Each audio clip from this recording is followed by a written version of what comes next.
However, it's a shape we have used it there.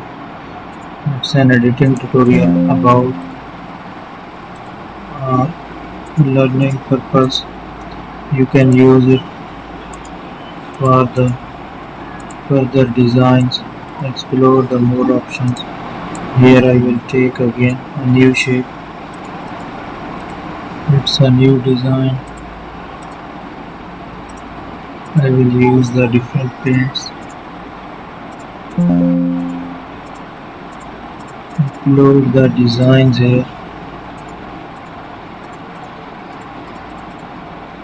Still we have to make the changes.